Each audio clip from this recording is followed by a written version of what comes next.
Now let's shift our attention to France. Its economy is in turmoil, debt is mounting, budget deficit has ballooned, and soon it may not have a government again.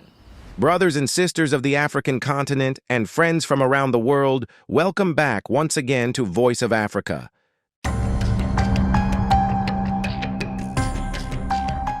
The channel where Africa's light shines brightly and where the world's most important developments are brought to you with clarity and depth. Before we begin, kindly take a second to press the like button. By doing so, you help YouTube recommend this video to more viewers, allowing us to spread important information far and wide. Your support ensures that stories of global importance reach every corner of the world. Today, we turn our attention to France, where a combination of political instability, economic challenges, and social unrest has placed the country at the center of international headlines. The developments unfolding in Paris and across the nation are not only reshaping French politics, but also raising broader questions about governance, austerity, and public trust in Europe's second-largest economy. Let us take a closer look at the latest events, the causes behind them, and what they may mean for France in the months ahead. The most pressing issue dominating French news today is the recent downgrade of the country's debt rating by two international credit rating agencies. Within just a week, France has suffered downgrades from both Fitch and Morningstar DBRS. Morningstar shifted France's rating from AA high to AA, citing persistent political instability and doubts over whether the government can achieve its fiscal targets. This follows Fitch's earlier downgrade, which had already shaken investor confidence. What does the country look like when daily life stops? We saw the answer this week in France yet again, where trains stood still, schools emptied out, pharmacies closed, hospital staff walked off the job. The downgrades matter because they directly impact how much France must pay to borrow money on international markets. Already, borrowing costs are climbing, increasing pressure on the government at a time when its budget deficit remains well above the European Union's 3% limit. Analysts warn that if France cannot restore fiscal discipline, the cost of financing its debt could climb to unsustainable levels, making it harder to fund public services, infrastructure, and long-term development projects. This financial turbulence comes as France faces ongoing political instability. Earlier this month, Prime Minister François Bayrou lost a confidence vote in Parliament after presenting his austerity budget. The budget had called for tens of billions of euros in spending cuts, but members of Parliament rejected it, highlighting divisions over how to manage the nation's fragile finances.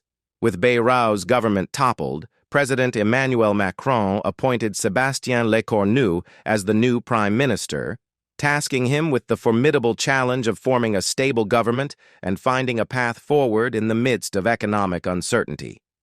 Lecornu, a 39-year-old seen as pragmatic and loyal to Macron, inherits a divided parliament and a restless population. Among his first actions in office was a symbolic reform aimed at restoring public trust. He announced an end to lifetime benefits for former prime ministers, effective from January 2026. This move was intended to signal that political elites, too, must share in the sacrifices demanded by the austerity measures. While welcomed by some, it has done little to ease the broader anger sweeping across France. Across the country, unions and workers have taken to the streets in mass protests. From Paris to Marseille, Lyon to Bordeaux, demonstrations have intensified in response to the austerity measures. Workers argue that the proposed budget cuts, coupled with earlier pension reforms, place an unfair burden on ordinary citizens while failing to adequately tax the wealthy. Union leaders are calling for higher taxes on high-income earners and corporations instead of cuts to public services.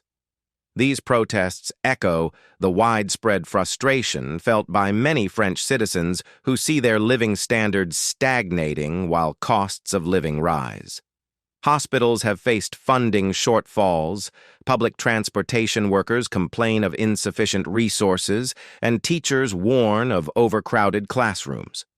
Against this backdrop, austerity measures are seen not as solutions, but as aggravations of existing problems. In many ways, these demonstrations recall the Yellow Vest protests that erupted in 2018, which were also fueled by anger over inequality and government reforms perceived as unjust. Now, once again, France finds itself in the midst of a social movement that could define its political direction. Adding to the complexity, France's central bank has warned that political instability is clouding the economic outlook. Business confidence has declined, with many companies hesitating to make investments or major purchases until the political situation stabilizes. International investors are closely monitoring whether Lecornu's government can restore credibility and set a clear economic course. Beyond economic and political issues, France is also facing sensitive debates on matters of justice and society. Gérald Darmanin, the outgoing justice minister, recently called for tougher measures against anti-Semitism. He urged prosecutors and courts to apply the harshest possible penalties under the law, citing rising concerns about hate crimes. This comes as France prepares for a controversial diplomatic move: official recognition of Palestinian statehood. While seen by some as a bold step in foreign policy, critics argue that it could complicate relations with Israel. The Justice Minister's remarks are widely interpreted as an attempt to reassure French Jewish communities during a delicate moment. Meanwhile, in defense policy, tensions have emerged with Germany over the Future Combat Air System, or FCAS, a major European project aimed at building a next-generation fighter jet. France's Dassault Aviation and Germany's Airbus have been unable to resolve governance disputes, raising fears that Germany may exclude France from parts of the project.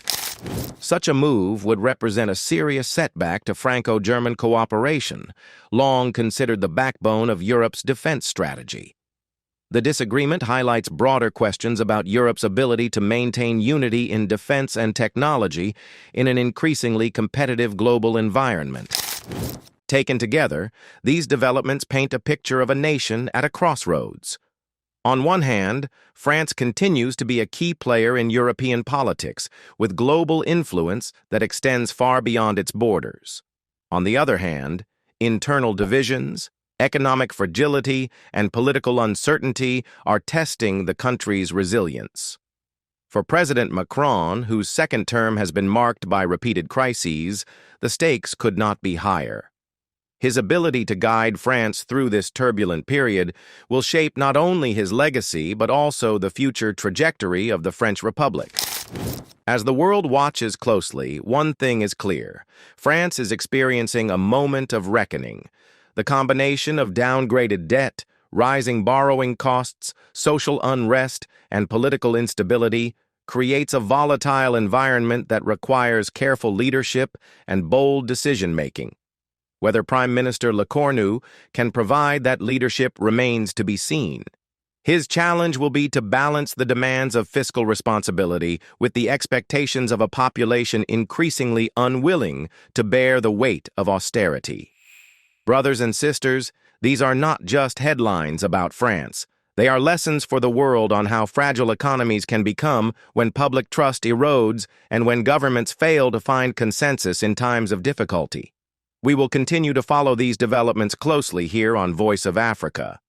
If you found this report informative, please remember to press the like button. When you do, it tells YouTube that this video is worth sharing with others, allowing more people to stay informed. Your simple click can help amplify this message and ensure that important news does not remain hidden. Stay tuned as we bring you more updates from France and beyond. On Voice of Africa, we remain committed to reporting with clarity, depth, and respect for our audience. Thank you for watching. May peace and understanding guide our world.